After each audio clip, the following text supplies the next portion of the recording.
Là, c'est déjà en train de tourner. C'est déjà en train de tourner. Merci de prévenir, quoi. Alors Bastien, aujourd'hui on est au Halles Saint-Géry. Où est-ce que tu m'emmènes manger? Eh bien, aujourd'hui, Flo, je t'emmène dans un restaurant que j'aime beaucoup. Ça s'appelle Entropie. C'est Ok. un gastro, mais qui a la particularité d'avoir un magnifique projet solidaire derrière. Donc ici on est dans l'îlot Saint-Géry qui a été construit au 14e, 15e siècle.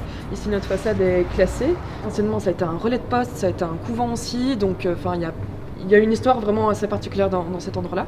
Elle est chouette ce petit cours, hein, Flo. Vraiment super belle. Il faut savoir aussi que dans le fond, il y a une reconstitution de la scène très chouette à voir aussi. Ici, on est chez Entropie, qui est donc un restaurant gastronomique. Mais en fait, derrière Entropie, il y a surtout une ASBL. Earth Project, c'est vraiment pour la contraction de Heart et Earth, un peu difficile à prononcer, mais c'est vraiment la contraction du cœur et de la terre. C'est un projet qui est né il y a 3 ans, une association sans but lucratif, et qui a pour but en fait de récupérer les invendus alimentaires en haut de la chaîne de valeur, vraiment en grande quantité, qui doivent être transformés, de les cuisiner, pas juste les redistribuer, pour le secteur social, pour la Croix-Rouge, les Restos du Cœur, Milo, sortir du sans-abrisme, Gamiano. Et entre 1000 et 1500 repas par semaine qu'on livre, et puis justement sensibiliser nos clients du restaurant et des événements à cette démarche sociale, à ces invendus, qu'est-ce que ça représente. On organise aussi des sessions bénévoles les dimanches, donc les gens comme vous peuvent venir cuisiner et mettre la main à la pâte. C'est important, ça participe aussi à l'effet boule de neige en fait, de communiquer sur tout ça. On mange avant le service. Voilà. C'est un projet de couple, c'est un projet aussi de compréhension et d'envie de partager quelque chose avec quelqu'un. C'est Adeline qui a trouvé le nom Entropie, la théorie du chaos, mais surtout c'est vraiment un concept chimique où il y a toutes les interactions en fait, qui créent. Enfin, il y a un désordre, mais qui crée aussi de l'ordre, etc. C'est super bien foutu. Et en fait, c'était clairement nous. On a vraiment un mojo de partage qui est énorme. On a tous nos convictions de notre futur dans la cuisine. Chacun avec son background, donc que ce soit de l'étoilé au bistrot. On a 95% végétal. La seule chose qu'on a gardée, c'est la truite que vous avez de chez Big, donc, qui est livrée ici à 1 km.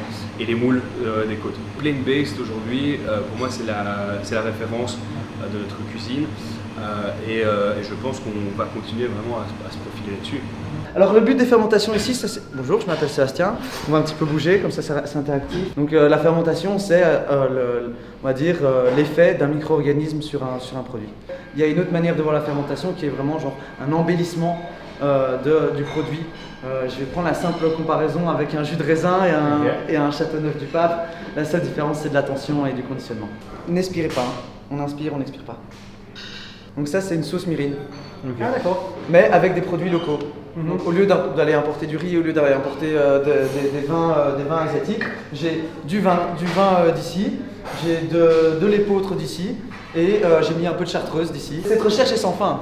Voilà, faire une sauce soja en utilisant que les pieds de champignons, ça donne une sauce soja qui est totalement différente de la kikkoman et au final j'utilise des petites parties que je n'aurais pas utilisées normalement. Entropie, découverte de l'année au Goemio. Ici, quand on mange, c'est un parcours, c'est une balade culinaire. Joli, hein. Franchement, plein de saveurs, très bon.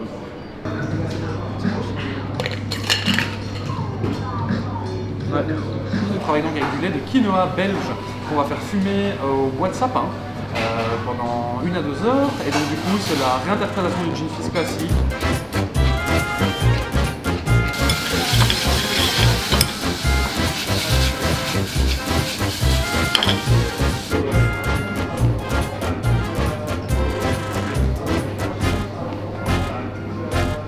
Première entrée, la thématique champignons, avec des petites tuiles de chocolat. Ça mérite une petite photo. Florent? On va faire la photo. Là. Pour les 3 aventureux, chacun prenait un bâton, il n'y a pas de perdant, il n'y a pas de perdant. Vous venez de goûter ensemble, tous, toi aussi, c'était une sauce soja à base de champignons.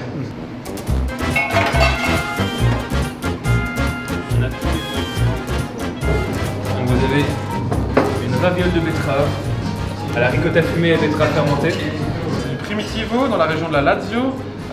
C'est carbo à fond, donc c'est une macération carbonique.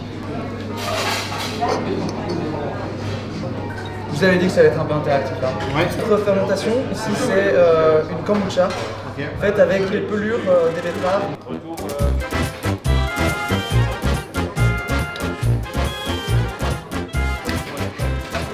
Et du mousseline de céleri rave au café.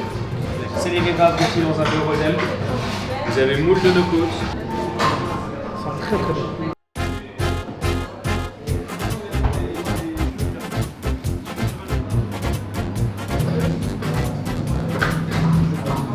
moi, la truite, j'adore. Ça, c'est clair que là, ça ne peut que me faire plaisir. On le sert autour du sarrasin avec un cidre sarrasin exquis. Un magnum de saké aux umeboshi. Les umeboshi, c'est des prunes en saumure dans du sel. Un dessert d'automne. Là, t'as envie de mettre la cuillère dedans. C'est des desserts qui ne partent pas dans le sucré. Qui partent dans une douceur réfléchie et dosée. Très belle expérience gastronomique au centre de Bruxelles. Et ce qui est très chouette, c'est de savoir le projet solidaire qu'il y a derrière.